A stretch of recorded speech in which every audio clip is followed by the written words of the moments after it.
events and fundraising manager.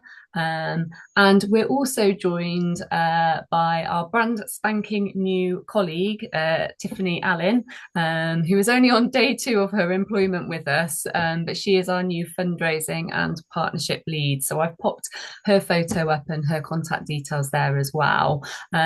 We all have quite diverse roles within the organisation and different responsibilities, but within all of our roles is the management and growth of our corporate relationships, and what we're trying to do is to build meaningful partnerships that support both Community Rail network directly, but also our members and the wider Community Rail movement. So should you ever need to contact any of us, our details are there, and I will be sharing these slides after the presentation.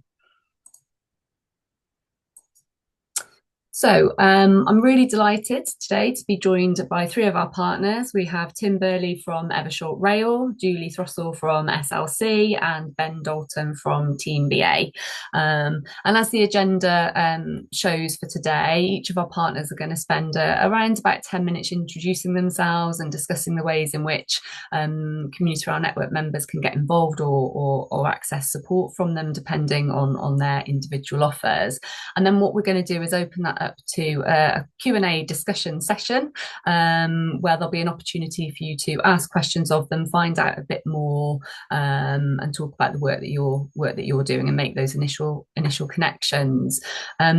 Hazel and I have also got in the background, if needed, that we can open up some individual breakout rooms for individual conversations if things start going that way. So we're going to take a real flexible approach on that. We'll see how the conversations go, where we can keep everything together and everybody can listen in and share and participate. That's what we'll aim to do. But if it is needed, we can open up separate spaces and pop people in those to focus on kind of more detailed conversations with one of our partners. And of course, there will be the opportunity for you to connect with these partners after today's sessions and have further conversations kind of outside of today's session. So just some quick housekeeping. I think most of us are really familiar with Zoom functions by now, but just a few reminders. If you haven't already, it'd be really helpful if you could rename yourself, and so that includes your name, but also the name of your organisation.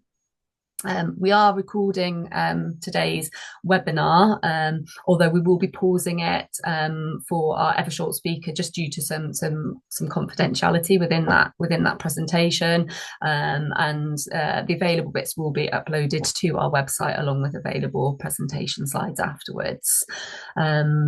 Please do use the Q&A button or the raise hand function to ask specific questions when we get to that point in the agenda. And you can also use the chat function as well to drop in general comments as we go along, or if there's anything you'd like to share. And Hazel and I will monitor that in the background and draw those out as well.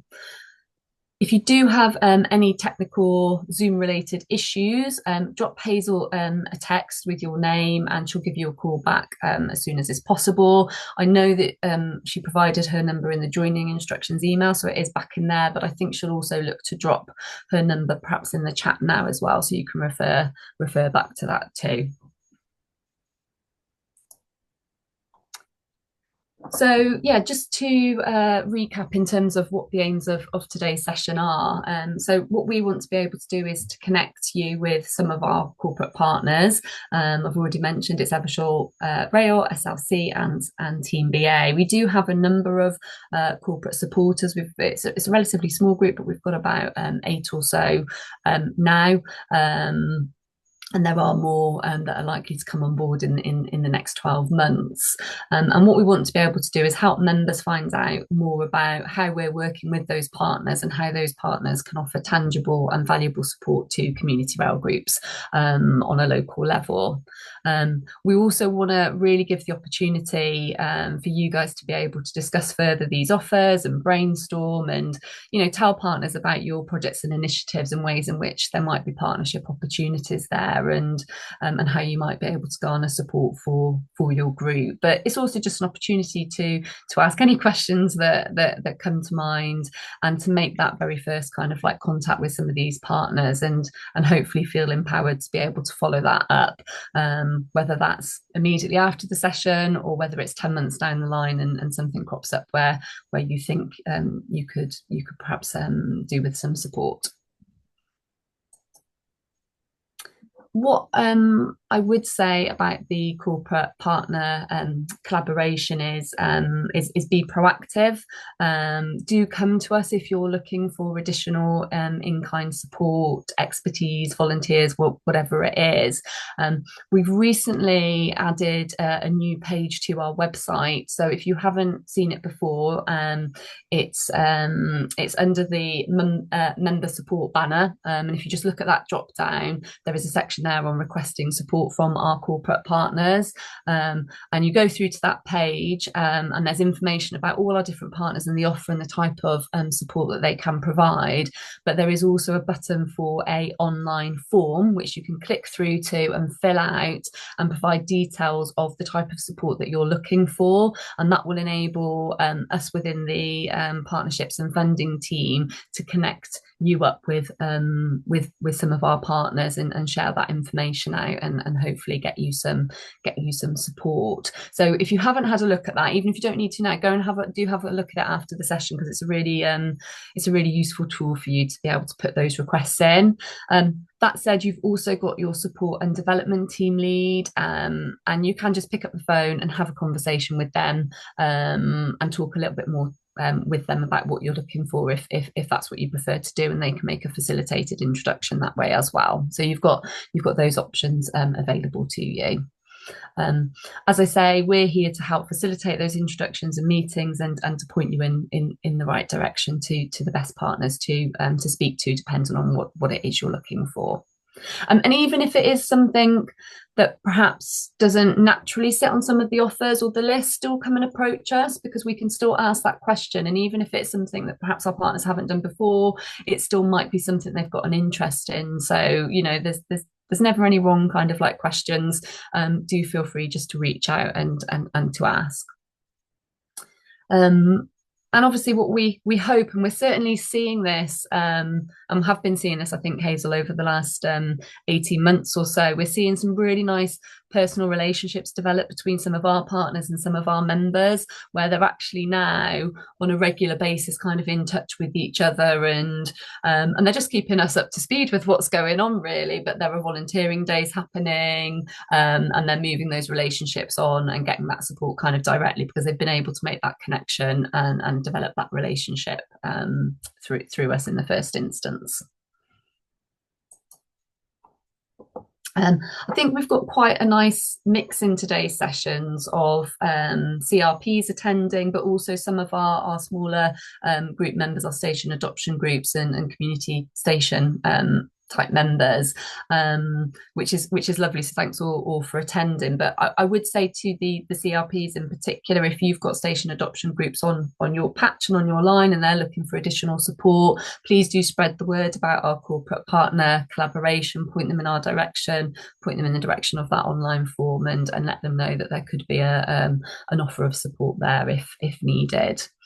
And the final thing I was going to say on this was, please do come back and share stories about any collaborative working that you are doing with our partners. Let our communications team know about that. We'd be really happy to do social media to share kind of like the outcomes or what's happened. We could put stories in community around news. We could even do like a case study on it. We're really keen to hear back kind of what you've been able to achieve working in collaboration with our partners, and to promote that wherever possible. So yeah, loop us in, keep your support and development team leads in the know as well, because that's just really helpful for us in terms of monitoring and managing this scheme.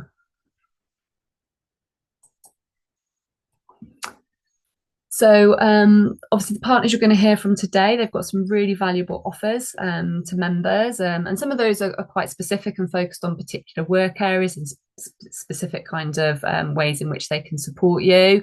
But we do, as I've already said, have a range of different partners who offer different types of support to members. It's really variable across all of our partners. So do have a look on our website to find out more about those, and pick up the phone and have a conversation with us if you need to, or fill in the form. But yeah, we have companies who run company volunteering schemes where their employees can be provided for a bit of people power for station upgrade work. We've had offers of kind of rail industry contacts going in and speaking at career days, or helping to support members with STEM activity, through to kind of offering advice on measuring social value and the like. So as well as today, do have a look at our other partners and their offers.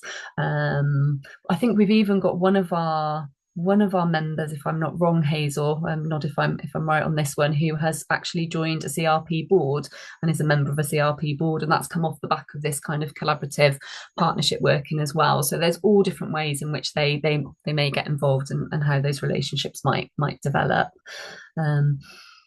So yeah, as I say, we are hoping. Well, we will be running these on a regular basis. So we'll have one or two corporate partner networking sessions each year, just to keep members up to speed with our partners and what their offers are. We will continue to make recordings and slides available as appropriate to members via our website, and of course any new partners who come on will be added to the information online, and will participate in future sessions as well. So do watch out and have a look for that. So that is all from me. I think I'm more or less on time. So I'm really happy now to hand over to our first partner, who is Julie Throssell, and she is director at SLC Property. So I will stop sharing my screen now and hand over to Julie. Good morning, everyone. I can't see you all, but I'm sure you're all there. Can you see the screen first and foremost? We can, Julie. You can. Okay, good. So I'm Julie Throssell. We've got online here also Jade Marsh, who is here representing SLC Rail. Unfortunately, Sam, who's our director for rail, wasn't able to attend. So I'm going to attempt to cover off both areas. But basically, SLC Property and SLC Rail are part of a group. In that group, we also have some operational side of the business, and we have investments. Sam's particular area is engineering, and I'm sure you'll get to hear more about that as time goes on. My specialist area is property, and I'm the MD of SLC Property. You'll see that first photo, and I am in that photo, unfortunately. This is a photo to celebrate our chairman, who's the one in the middle, who's sadly no longer with us. He got a very special award at the National Rail Awards last year. I think it's only been awarded twice in rail history. And he got that for his outstanding contribution to rail, which he'd been in all his life. Myself and the guy to Adrian's sort of left, right, facing the other way, yeah, to his right. That's Ian Walters, and Ian's the Group MD for SLC Rail. We were both managers working for Chiltern Railways back in 1994, before privatisation. And that's how we got to know each other. And then the other guy in that photo next to Ian is Ian Baxter, who's also ex-Chiltern. And the other person, I can't see him on my screen because all the windows are in the way, but that's Mark Beckett, who's also Chiltern. So SLC Rail was born out of our experience of working for a train operating company. And actually, we have a lot of people in the business who are either ex-Network Rail or ex-train operators. So we fully understand how things work within the industry. We work obviously on major projects. Our rail side of the business offer commercial project management, engineering. We do business case strategy. We've got the investment side of the business, and then we've got property as part of that group that offer planning and property advice. In property, we're split into three areas, which is acquisitions and development. Well, four areas actually: acquisitions and development, utilities.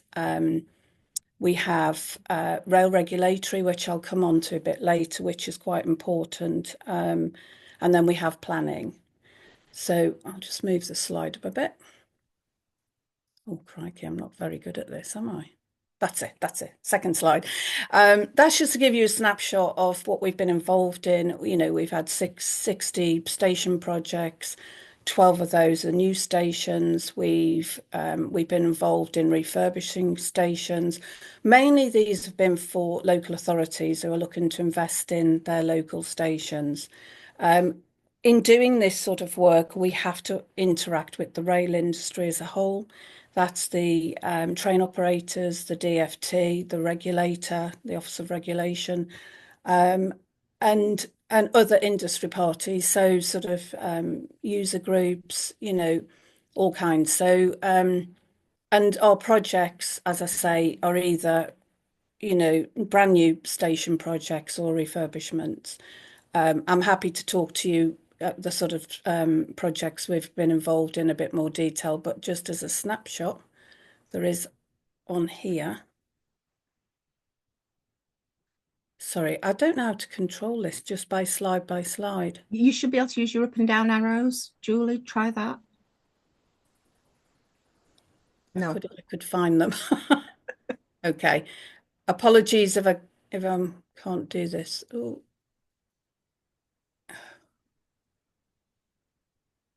Oh, I'm so sorry. I just can't get control of it. Where do I find the arrows? So on your keyboard. Oh, I see what you're saying. Up and Right. down Okay. arrows. Hopefully they should work. If you click into the PDF and then up and down arrows. Ah, got it. Hazel, you're a star. Thank you very much. Twinkle, twinkle.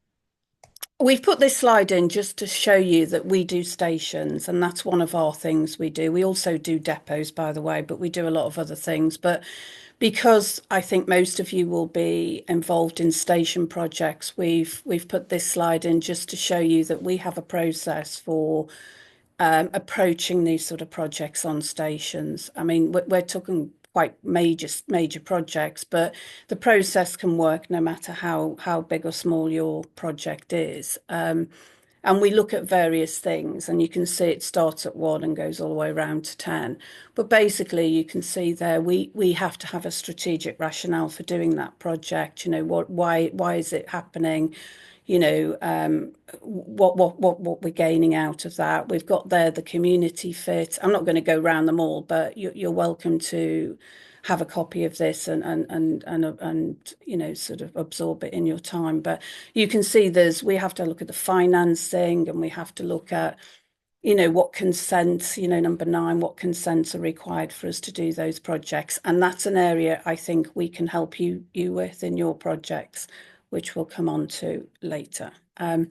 There's some of the projects we've done. We've done Worcestershire Parkway. The big one on the right there is University Station, which we've just complete. The one in the left corner is our very bottom, was our very first project, which was Stratford upon Avon Parkway, which we did with just five consultants came together to do that project. And then we've got Perry Bar there, which was done for the Commonwealth Games in Birmingham. Okay.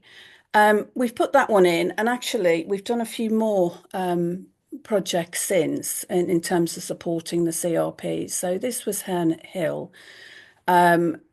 We gave initial advice on this in terms of, so you can see the steps there on the right. The CRP in Herne Hill wanted to put a lift shaft and a lift up to the first floor because they had a community facility, a fantastic facility that's, well, you can see the picture on the bottom right there, which was unfortunately inaccessible for disabled people. So they wanted to put a lift shaft in, and our advice there was that where the lift was going to come down, it went into the 2 parking spaces for the station, which unfortunately, were the only two parking spaces, and all of the area around the station was yellow lined. And from a regulatory point of view, and this is where we can help in these circumstances, you would struggle to get permission to do that because the spaces are required for operational staff to run the station. So we could advise early on things like that. So that's just a bit of a case study. We're also have been involved in Carbridge Station, which was a waiting room project. I think we're still sort of involved in that. And also the one that we're involved in recently is Girvan Station, which is a youth cafe, which is a fantastic project. I'm happy to talk in more detail about those if anyone wants to. I mean, broadly, I won't go into all the detail, but to just let you know, how we're approaching those and how we can help. So what we're doing to help, we're giving advice. This is our, in terms of property, we give advice. We help around the technical side, whether a project is has got any concerns or whether it would get past the rail industry consents, as we've said. We give advice on landlord and tenant sort of issues, leasing, heads of terms, all kinds of things. From a rail point of view, and looking at the rail side of the business, the advice you'll get there is around whether, from an engineering point of view, if it was a majorish project and you were materially altering the building, whether there was, there was any concerns in terms of engineering or the asset, and maybe doing an asset survey and looking at asbestos and all kinds of stuff. I mean, that's more Sam's side of the business. And if you have any questions there, I'm sure she'd be happy to answer those. She just wasn't able to be on the call today. But you can feed those through me, and I'm happy to take those back. And again, we've put another property slide in there just to see that, we help with ideas on redundant spaces at stations. We work with train operators at the moment looking to repurpose their redundant space. They do have to do something with that space. They do have some funding to do something. So it's what do they do with it? And I think with the changes on people's working patterns and hybrid working, there's a lot more space becomes available as retailers move out of stations. As I said before, we assist with leases, property advice, Network Rail and other industry party approvals, consents, planning, land acquisitions, valuations. We can do all of that. Julie, Yes. Just need to wrap up for timing. Sorry. Okay. And I'll leave you with the rail slides because I don't have to then explain what all that is. But you're welcome to have a look at that and ask me any questions later. Thank you. That's great. Thanks, Julie. Sorry to That's fine. Sorry. on that one. You need to keep me in check. Yeah. Right. We'll hand over to Ben Dalton at Team BA now. Thanks, Ben.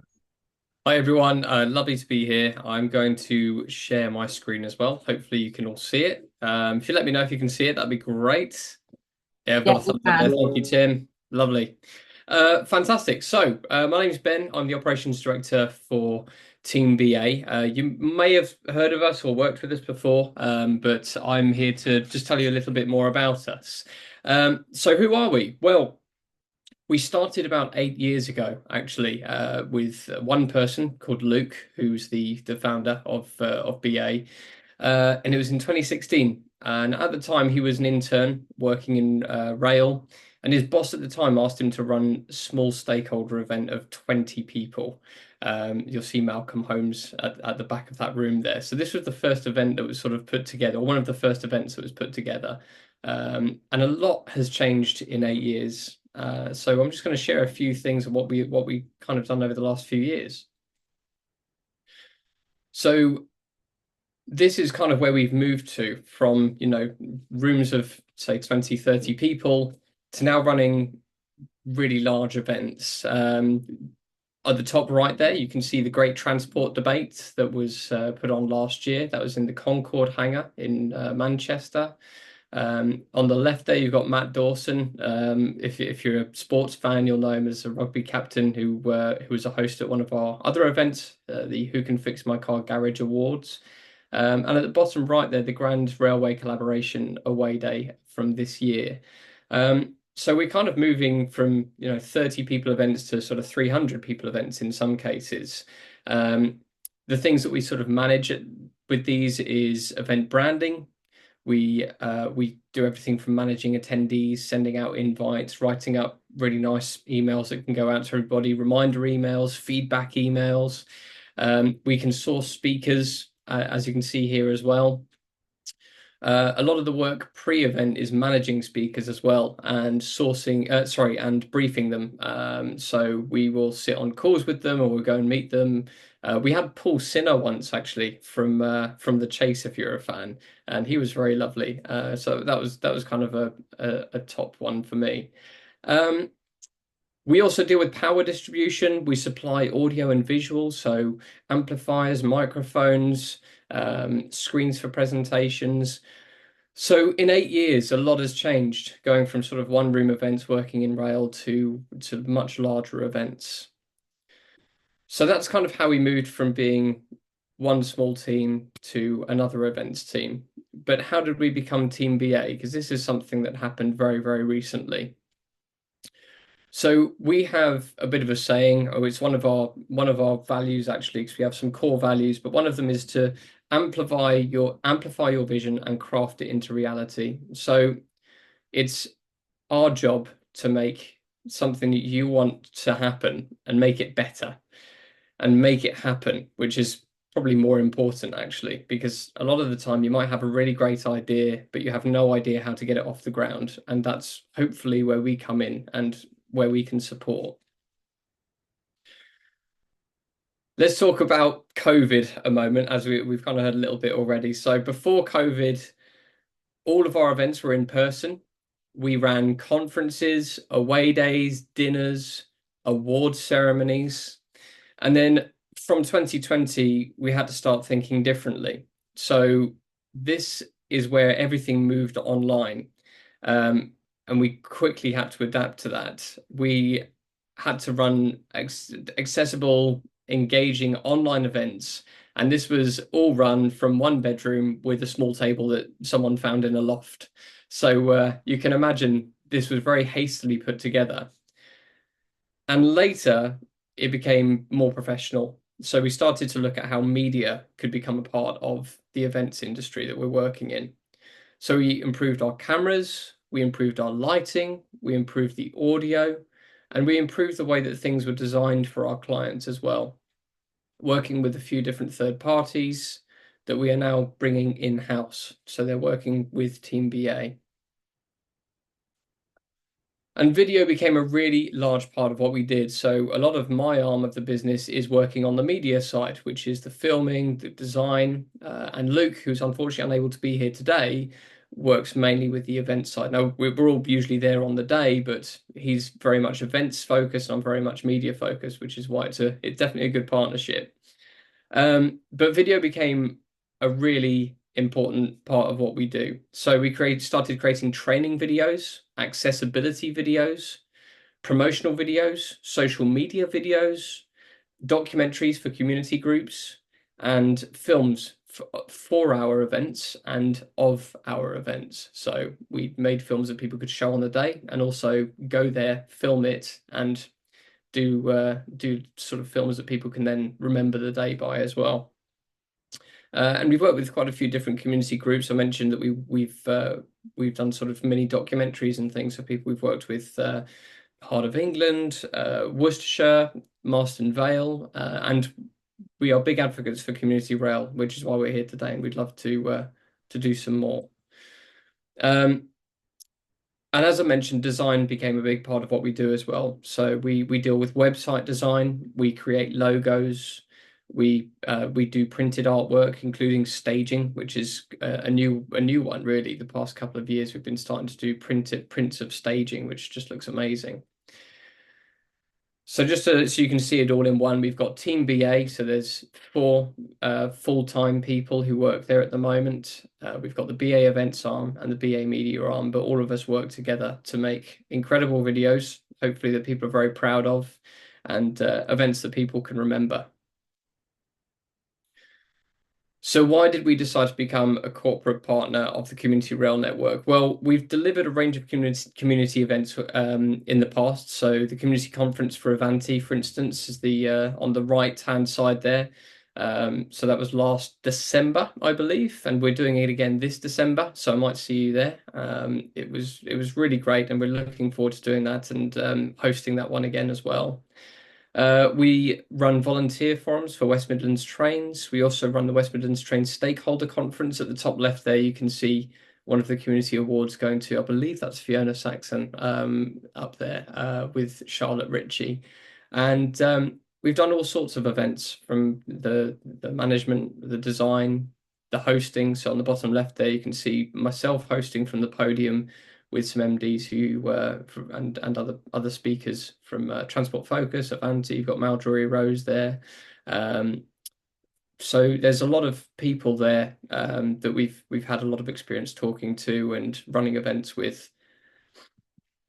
And we've captured a load of videos and photos for community rail groups as well. So here you can see a couple of these pictures are from the Worcestershire CRP promotional videos and social media videos that we created. The top right there was at the Bletchley Park. So we got permissions to go and film in there for the Marston Vale team.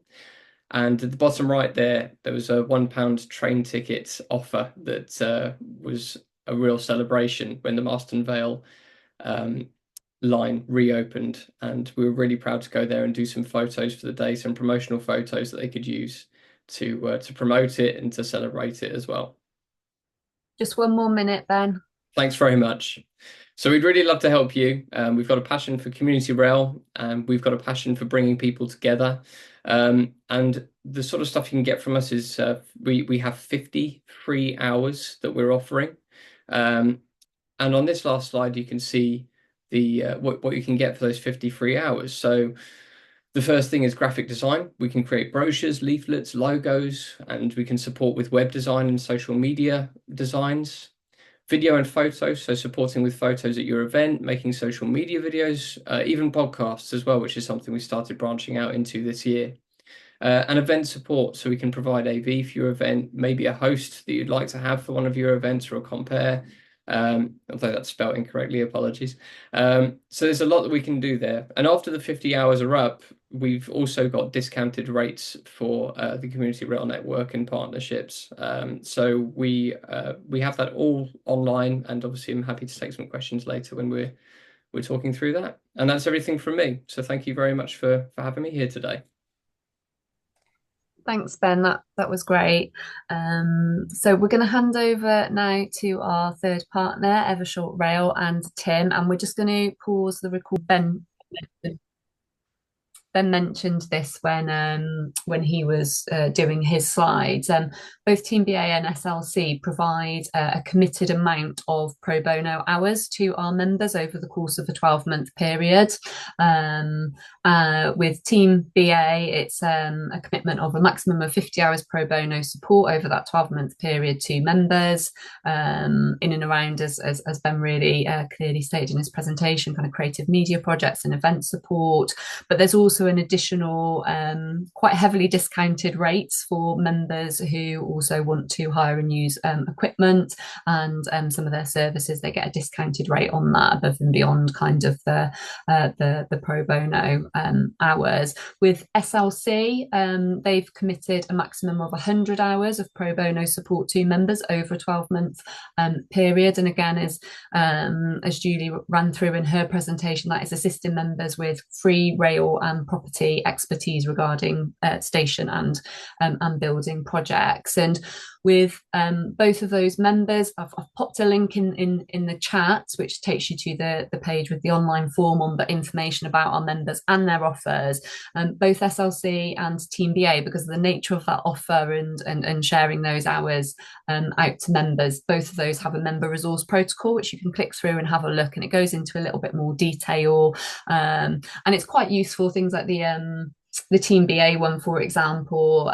they've given a little bit of guidance around the estimated number of hours perhaps you might need for particular types of support and work. So they're also worth, as I say, kind of clicking through on that link and having a look at that information in a little bit more detail. And the other thing that occurred to me as the presentations were going on, I don't think I mentioned it in my presentation, but we do also get requests from our corporate partners who are perhaps working in particular areas, or they're doing a certain thing at that moment, or they've got a particular interest in trying to support community rail in a particular way. And we will work, Hazel and I, and Tiff, as she gets her feet under the table, will work with our support and development team to talk about what members might kind of fit the type of things that they're looking to do, and we'll facilitate conversations to see if there's an opportunity there for them to benefit from that. So yeah, we also, as well as kind of saying to you guys, be proactive and contact us and let us know if there's anything our partners can help with. We'll also do a bit of the reverse of that, and our partners are quite proactive, getting in touch with us and saying, we've got a new project, it's happening in this area. Is there any kind of community rail groups who might be interested in getting involved, find out more how we can support them? So it's absolutely a two-way kind of partnership and relationship, and I can see Tim nodding his head there. Yeah, well, I mean, we've used, hopefully it came across in my short presentation. It's something we've used to very good effect, because the knowledge base that you have both centrally and across your individual CRPs is immense. Yeah, absolutely. We're really lucky to have that support and development team. We've got their finger on the pulse with a lot of work that's going across the membership base. So we really use that to support and facilitate these conversations. And as always, there's not a kind of like a commitment to absolutely do stuff. It's about having that conversation and seeing if there are alignments and seeing how that progresses. But sometimes, nothing comes of it, and that's fine as well. But you also you get that opportunity to make a new connection with somebody within the rail industry, which can pay dividends later down the line as well. So I'm going to open it up to two questions. Somebody did have their hand up earlier. I'm not sure if it's gone down, but Tim, you've just popped your hand up if you would like to come in. And it was Sue, sorry, Sue. Timmy, are you okay if we go to Sue first? As she originally had it up, is that okay? Of course, yes. Lovely. All right, Sue, would you like to come in with your question? Hi there. Can you hear me? Yes, we can. Yeah. I'm part of a community that deals with gardening, and we are part of a charity, Broadstairs Town Team, and we are station adopters. My question is, we're working hard to fundraise to do things on the outside of the station. We have our 100th birthday in 2026, and there's a lovely lot of history around our stations. It's not one of the pretty ones, Ramsgate and Margate, but we're in the middle. And we would like to see the station furbishment looking tidier, i.e. yesterday I was looking at the front of the station and the windows are peeling. The gutters are full of rubbish. Not the most attractive.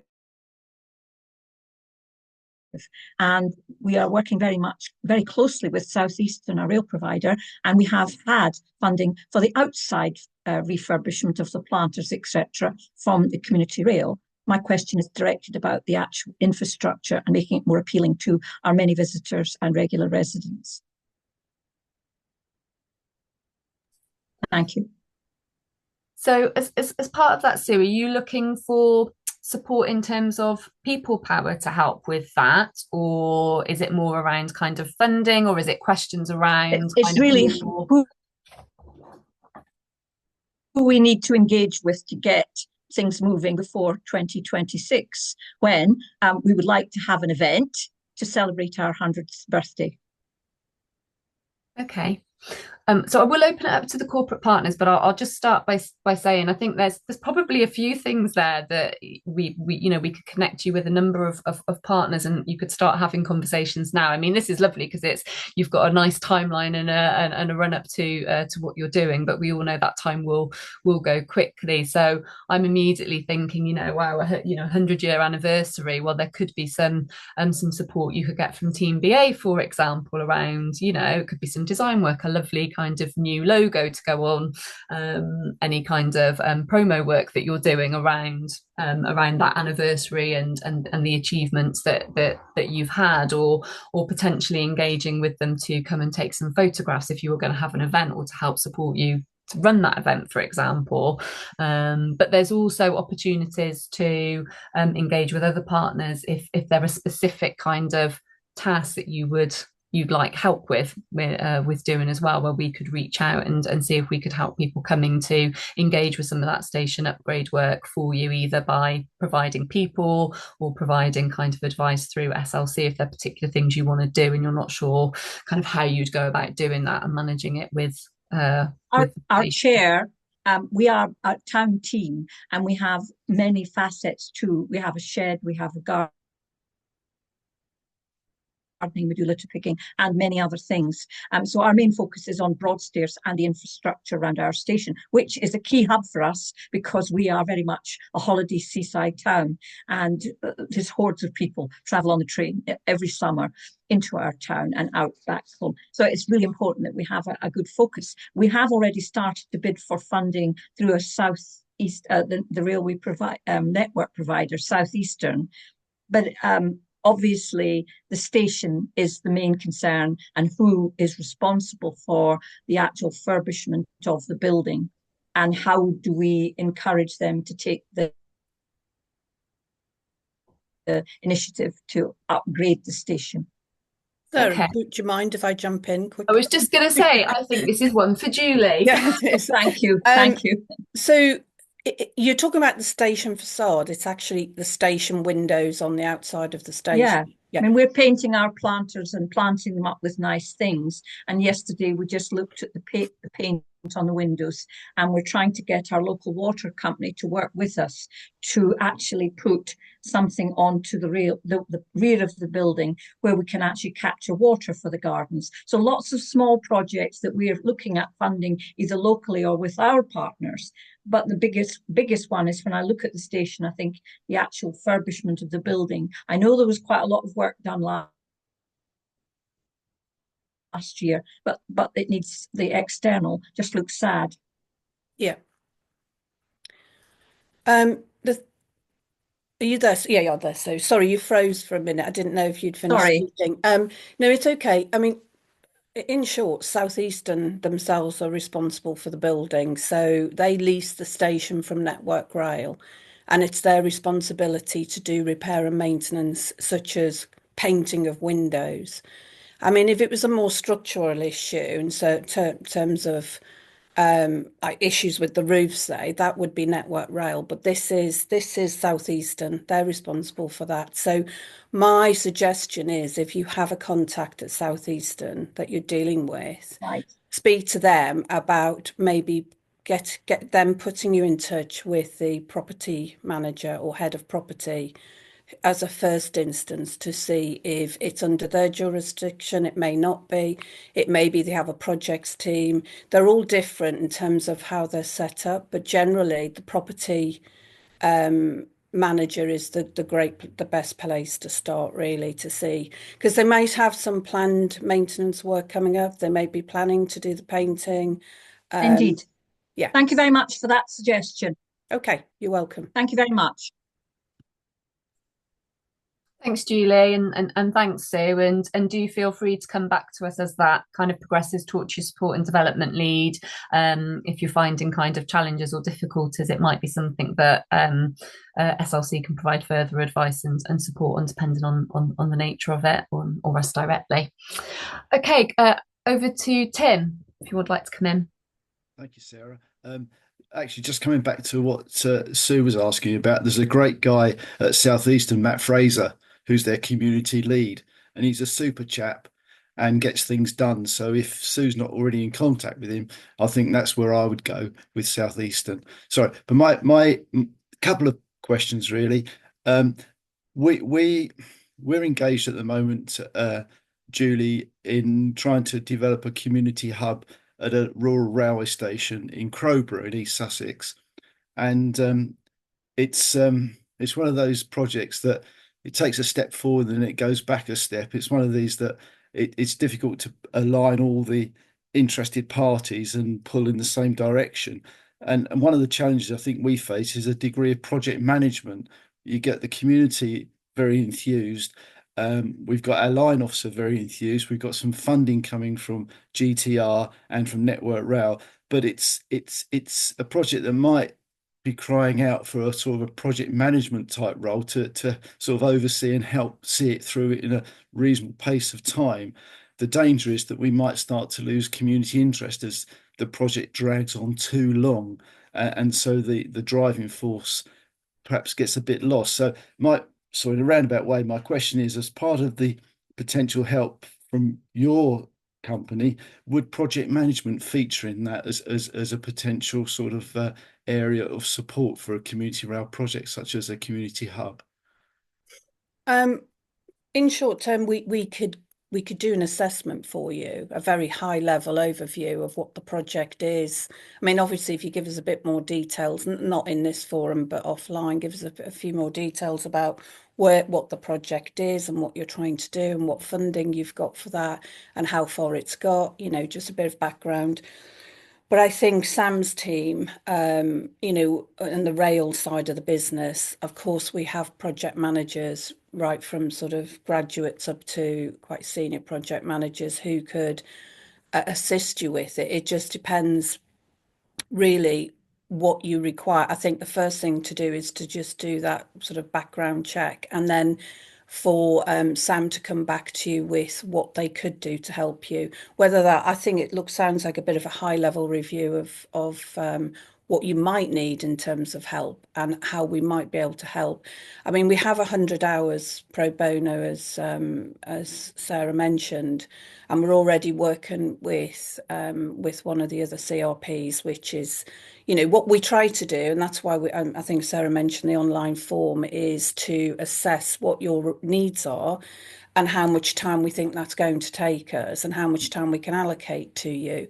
And we could do that just by having an offline chat with you, I think. I mean, if you've got funding and that funding is available, maybe to engage one of our project managers, albeit maybe someone quite junior, then that may also be an option once we've done our sort of allocation of pro bono work. But I think best thing is probably for us to have a chat about that. Are you happy with that, Sarah? Yeah, absolutely. What I'd advocate happening, Tim, is getting in touch with your S&D lead as well and having a conversation with them, because with our kind of process with engaging with SLC, they would kind of provide that initial scope of what's going on to SLC, and then usually what happens is there's an initial assessment which leads to a further conversation, and after that conversation, a decision would be made about whether they can help, in what way they can help, and what number of hours that they could allocate to your project, and what they'd aim to do as part of that. And they'd work up an agreement with Southeast communities around that. As as Julie says, it's 100 hours in total over a 12-month period. Some of those have already been allocated and used. We kind of work off a very general basis of perhaps 20 hours maximum per CRP or station group that we're assisting and helping. So there's like that view of hopefully we can assist about 5 members with work. But again, it varies a little bit. Like last year, we had quite an abundance of hours left towards the end of the 12-month period, and therefore a larger amount of hours were allocated to a project that we were helping with. So they benefited in that way just because of timings before it reset again at the start of the renewal period. So we take a flexible approach on that. Have you been talking to anyone in the support and development team about this already, Tim, or not so much?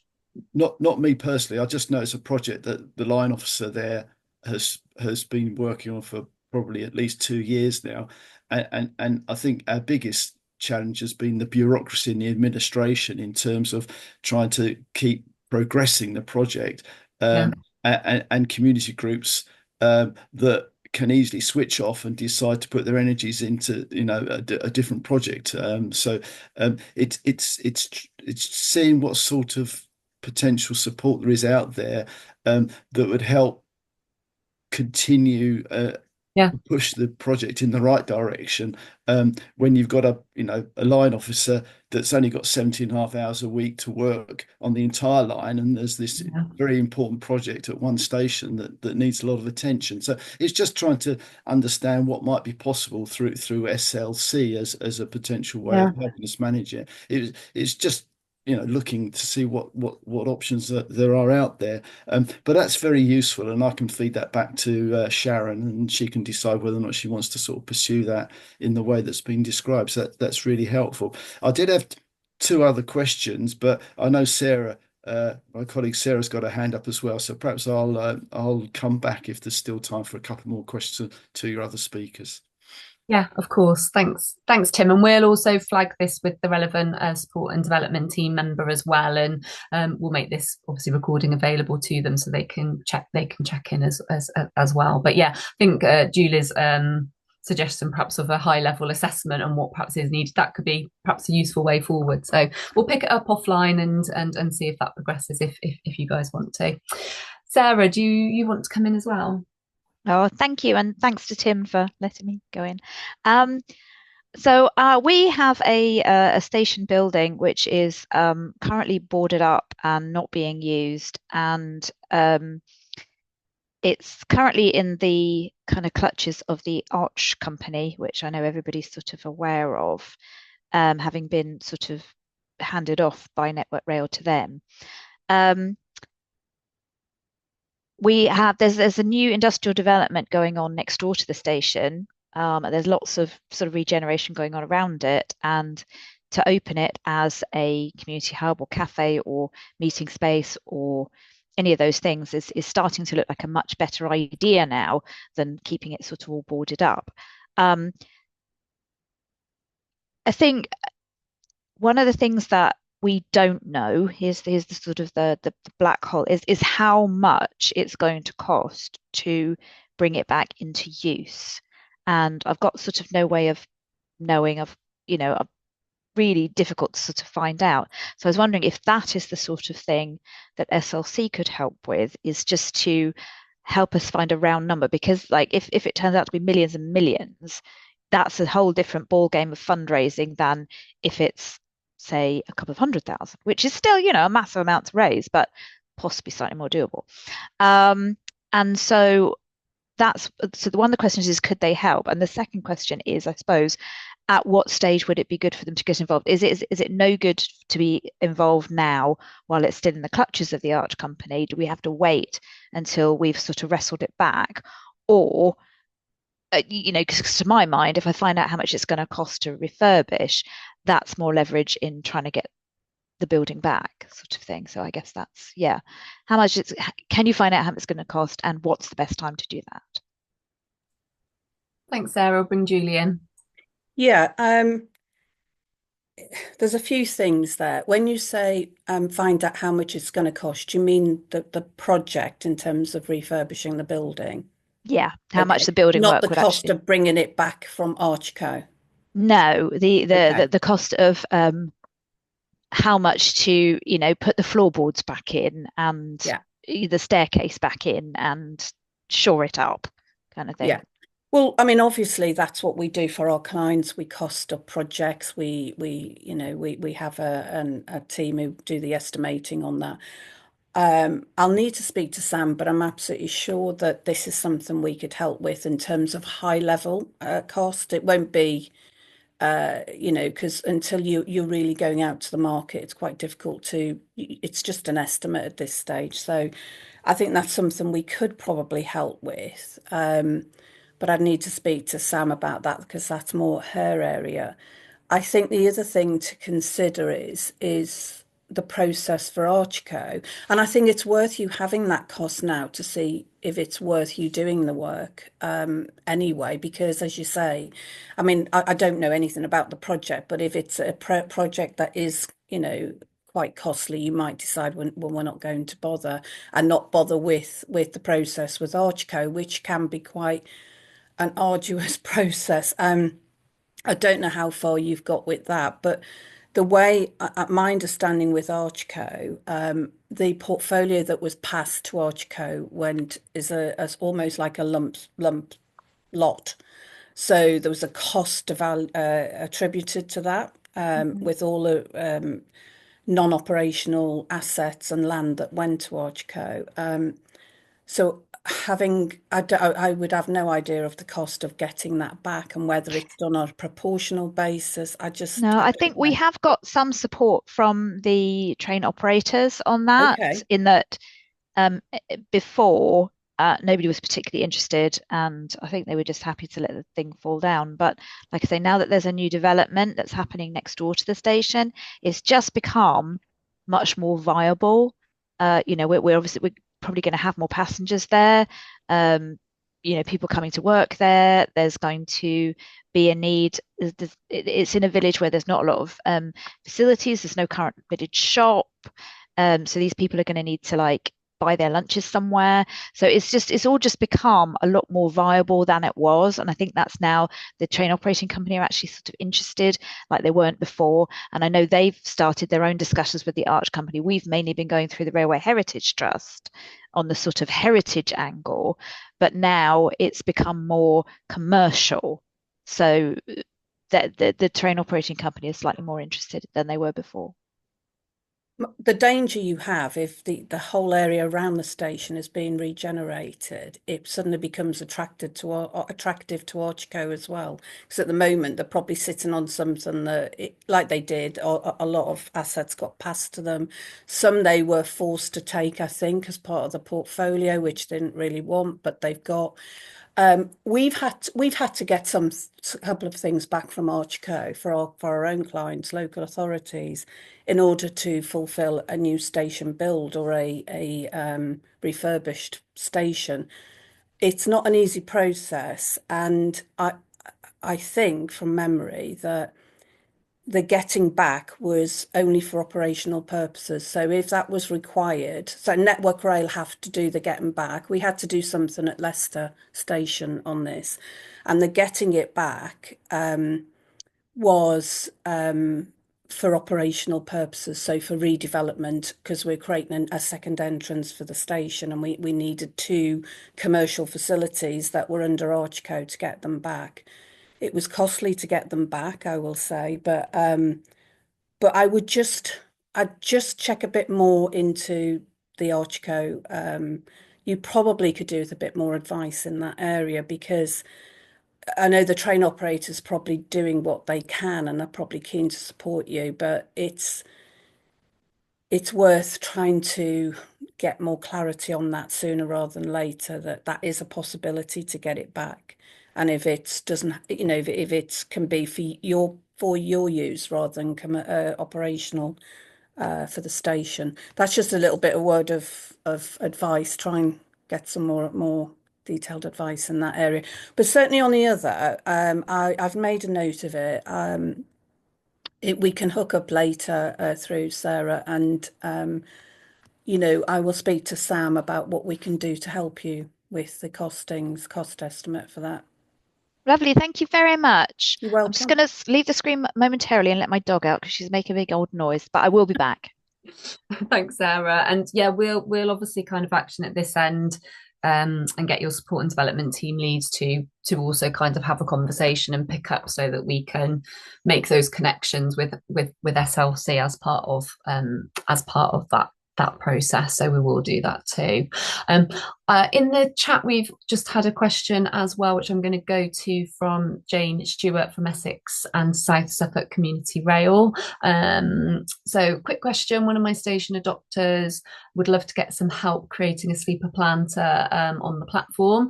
Are the volunteers at Community Rail provide allowed to do work on platforms? The problem that they're currently having is that they can't bring in outside help, because Network Rail don't like anyone working on platforms unless they're station adoptions. Small question, but worthwhile, I think. Yeah, absolutely. I guess the short answer for this is we've absolutely had other volunteers go in from our corporate partners and provide support on station, on platforms and the like, carrying out pieces of station upgrade work and what have you. We do work with our station adopters, and again, support and development team can assist with this in terms of ensuring kind of the relevant permissions are in place, and to perhaps provide reassurances to the relevant train operating company that's managing that station. So I don't know if you want to come in, Jane. Sorry, I just changed my view because I can't see you at the moment. But yeah, I don't know if you do want to come in, Jane, and just is there anything more question wise on that? Hi, sorry. Yeah, I've got a really low bandwidth, so if I go squiffy, then that's why. Sorry. Yeah. Yeah. No, it's just I know that the station is quite narrow, and so they were talking about trying to get contractors in to help move get rid of some of the rubbish and bring the sleepers up onto the platform, and obviously wheelbarrows full of rubbish, that kind of thing. Yeah. Sorry, wheelbarrows full of soil. But obviously they're not allowed to do that unless they've gone through the sort of induction process, because the station, so you can't be 2 meters away from the railway line. Yeah. So they can't bring in contractors, and they can't hire a skip. And so, I mean, they're older people, and so obviously it's more difficult for them to be able to lift great big sleepers. So, you know, she just sent me a message saying, if anyone of these volunteers can help, it'd be great, but there will be some heavy lifting, and it's a case of can they get onto the station on the platform and actually do that kind of thing. Yeah, so I think what again would probably be useful initially would be for that station group to reach out and have a conversation, or Jane, if it's better kind of you on their behalf initially, to talk with support and development team in terms of kind of trying to support in and around what permissions might be needed. Are there any workarounds? Can they assist with kind of getting them what they need? And then once you're at that point where there's a confidence that we're going to be able to do it, we could then put out a call to our partners to see who might have staff available within that area, what numbers they might have, and when they'd be able to do it. So we could kind of like talk in a bit more detail, I guess, with that group to gather further information. Then we can then put that out to our partners, because some of our corporate partners who have, like, as I say, company kind of volunteering schemes, like they're massive organisations that have got people all around the country. You know, obviously there are pockets where they've got more staff than other areas, but it's just a case of kind of gathering the relevant information and seeing if there is someone available. And we can't guarantee it, but there may well be, and they might be companies which do this type of work, or work on station, so they've got kind of further kind of reassurances that might appease the station management team. And that's brilliant. I mean, if I get them to fill in the form and mention that in the form, then they can take it from there, can't they? That's great. Thank you so much. That's exactly what I was just going to suggest, actually, Jane. That's why I've got my hand raised. The form is the good start point, because then we will refer to the support and development team as well from there. So. And I think there's a question on that form, isn't there, Hazel, now around kind of permissions, and so that can be picked up by support and development team as well. Yes, yeah. There's questions on around have the correct permissions been obtained, etc. But also our support and development team will assess that and will liaise directly with groups to make sure that things are in place and what needs to be done. So yeah, the good start point is actually the form. Yeah, that's brilliant. Thank you so much. I'll pass that on to them. Yeah, no problem. Jane, can I just ask which station adoption group it was, just so we can watch out for it and let the development team know? It's a group at Alresford Station. Sorry, say that again. I missed that. It's a group at Alresford Station, ALRESFORD, and that is on the Sunshine Coast line. They do so much stuff; it's just ridiculous, and they've got this beautiful garden out the back. But the station itself, the plant, and there's big bushes and stuff like that in the way, so they need to create a low-level dry garden, I think. Okay, great. Yep, get them to fill in the form and we'll take it from there. Brilliant. Thank you. Okay, I'm just looking if we've got any other questions in the chat, or I've got any other hands up. Is there anybody else who has got any questions for our partners here today, or any questions more generally, I guess, on kind of how we work with our partners at CRN? Yeah, Tim, of course, you had a couple more. Thanks, Sarah. I was interested in what Tim was saying about this RVLR light rail initiative. And I'm hoping that on his 200 possible locations, has got some of the lines in my neck of the woods, particularly Marsh-Link, where we've got diesel trains running across the marsh into Ashford from Rye and from Hastings, and also up from Uckfield. But also we've got a disused line that's protected from Lewes to Uckfield, and so very interested in how we might be able to raise the profile of the opportunities that RVLR might give to those local rural communities, and whether or not colleagues from Eversholt might be prepared to come to a line steering group meeting or an AGM to talk through those sorts of opportunities that might be out there in the future for those communities. Thanks, Tim. Thank you for that. That's really helpful. I think Ian, sorry to interrupt you. Just quickly, are you okay with this still recording? Or that's fine. Okay? That's fine. It's exactly the sort of thing that we'd be interested in exploring. I think again, going back into the memory banks, we did quite a lot of work on Marsh-Link in the context of heavy rail. And I think one of the fundamental issues is that Revolution does a lot of things. It doesn't do everything that a heavy rail vehicle can do. And the interoperation is very important in terms of a constraint. It doesn't preclude the vehicle operating on the same line as heavy rail, but they've got to be segregated through a combination of technology, timetabling, or operational procedures. And I think the work that we did on Marsh-Link, it was all around potential electrification at the time. This was 4 or 5 years ago, if not more. Was looking at through services and so on. And my personal feeling is that the very real cost constraints that the industry is facing are making some stakeholders now think, well, actually, would we be better doing a shuttle service between two points, whereby something like Revolution could operate, and then transfer to a mainline service.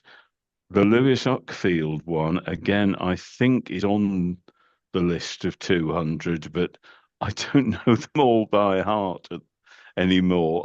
When it was 25, I did, but it's grown rather. But yeah, please do drop Wendy a note, and we'll get something set up on that, because I think we'd be very keen to sort of outline what the vehicle's capable of, and make sure that we think there's prospect for it.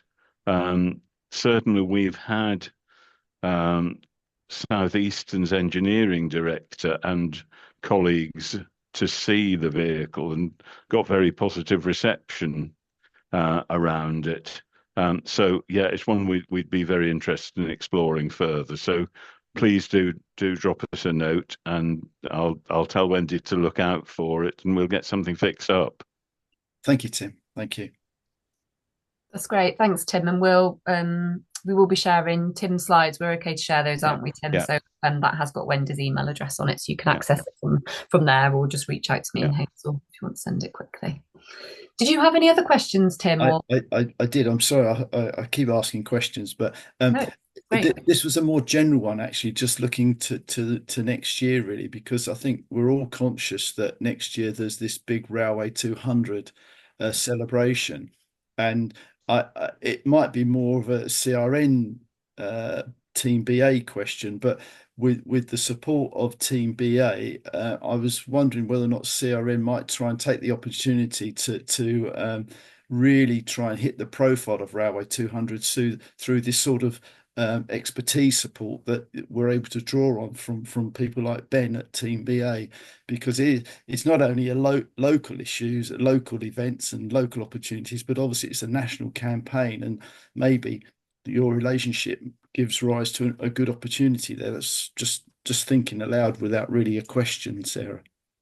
No, not at all. And actually, I think since Team BA joined us and offering this support to members, Community Rail Network have also been utilising them, just as you say, in kind of thinking about particular projects we're working on and how we can access their expertise as well. So yeah, I think that is a really valid point. I know the comms team, and I can see Erin's kind of in on the call today.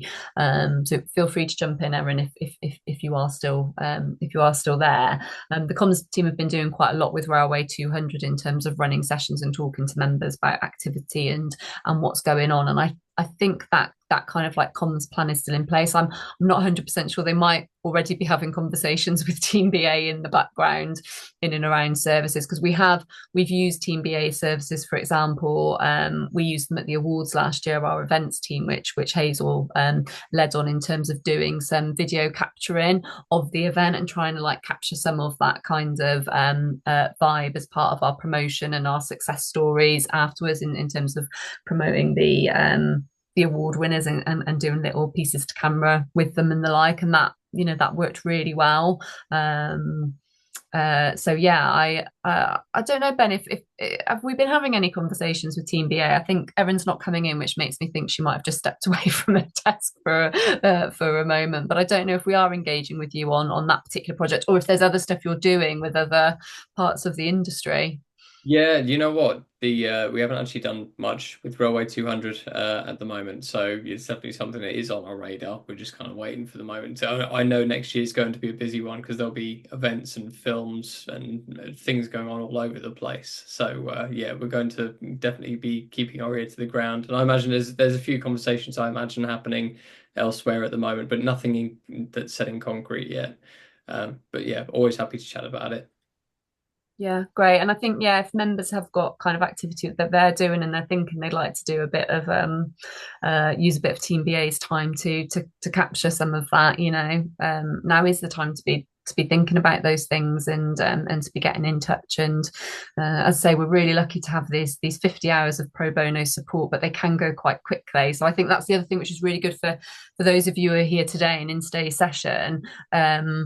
That you're getting that opportunity to really think about it sooner rather than later, because we'll continue to do all the promotion that we do about the partnerships on social media and in Community Rail News, but hopefully these kind of networking sessions provide a bit more stimulus for our members to think about ways in which they can engage and have those conversations with us and with our partners about additional support.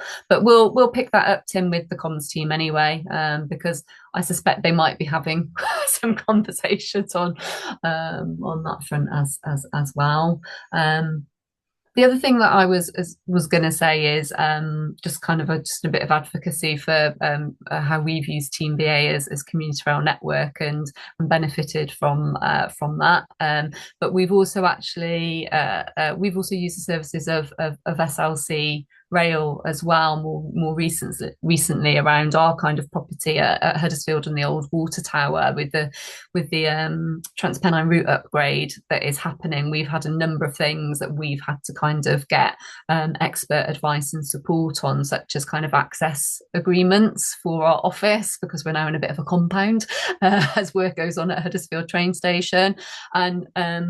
And actually, we were able to utilise, there were some hours left over last year that hadn't been used. So we were able to actually access and use some of those hours through SLC directly, as well as some kind of like paid work from them to support that. And I would say that, you know, when we've worked with, you know, with our partners in this way, they've been hugely helpful, and the expertise has been really, really valuable to us. So I can also give that kind of advocate view of having used them and just picking their brains. Sometimes just picking their brains a little bit and getting a point in the right direction is all that it perhaps needs. But that has been great to have as well.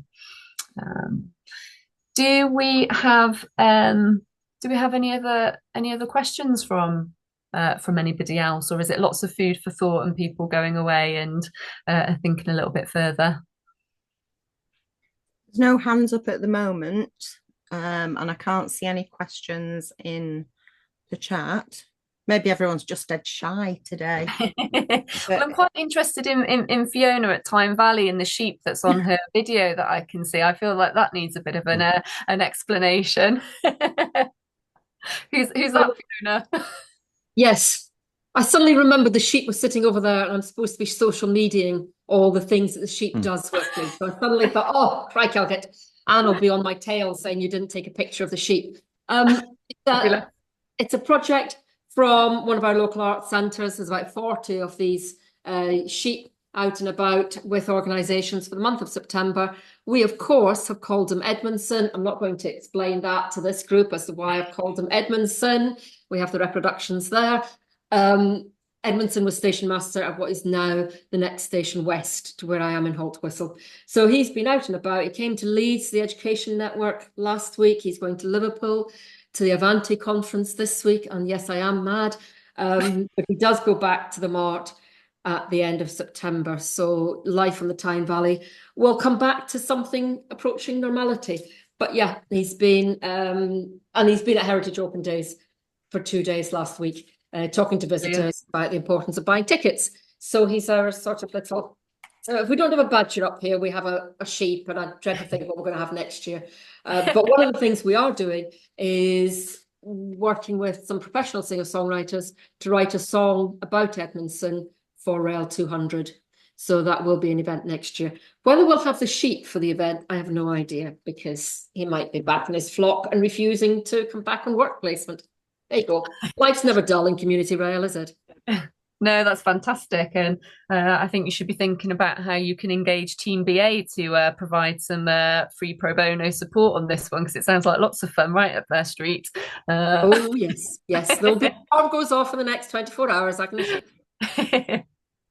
Oh, good to hear from you. And thanks for your comment earlier as well, Fiona. I don't know if Sarah caught that when we were talking. Brilliant, just around some questions around rough costings for building work and the like. So thanks for popping that in the chat as well.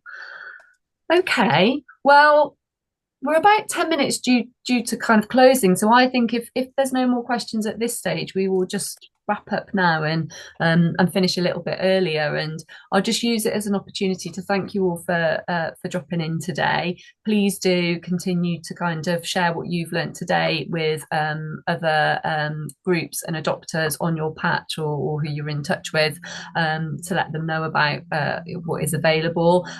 Do go and visit the website and refamiliarise yourself with our partners who do have those offers and what those offers are, because today has been focused on obviously the three very specific offers from SLC, Team BA and Eversholt Rail, who thank you very much again for coming in and meeting with members and talking. I hope it's been valuable for you as well as for our members. We will circulate and share this so it can get a wider reach across the membership as well.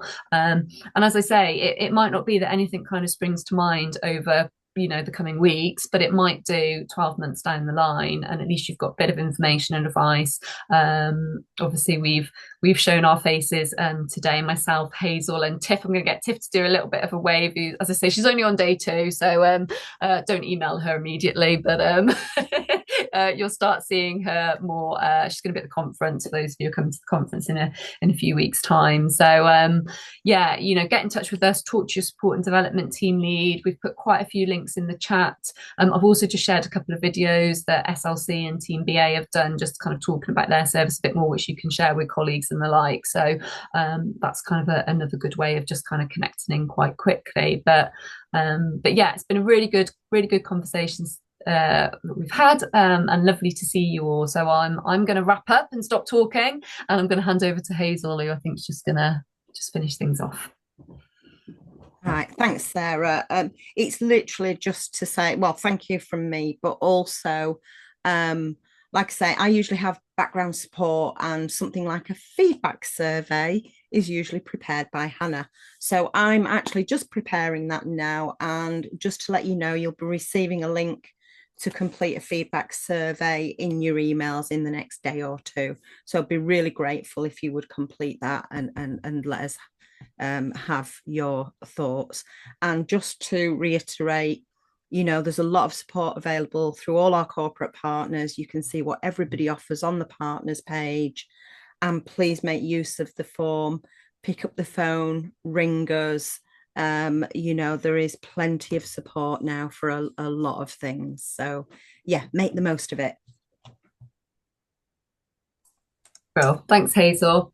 Okay, have a good rest of week, everybody. Thanks again for dialing in, and we'll look forward to talking again soon. All the best. Thanks all. Thanks, everyone. Bye, everyone. Bye.